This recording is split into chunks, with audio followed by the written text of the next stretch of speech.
everyone, and welcome to Quick Tutorial. Today we're going to take a look some basic Python code and learn how to run it. This is perfect for beginners who are just starting out with Python. Let's type in our code. This code uses camel case for variable's name, which is a common conversation in any programming language.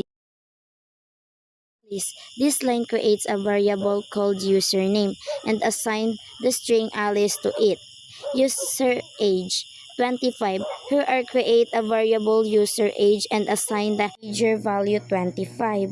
User email Alex example com. This creates a variable named user email and assign the email address Alice example com to it.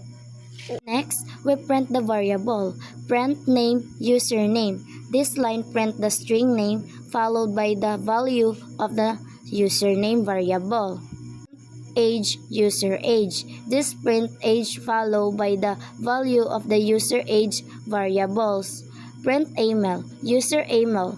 Finally, this print email followed by the email address stored in the user email. That's it. You learned how to print variables within string in Python.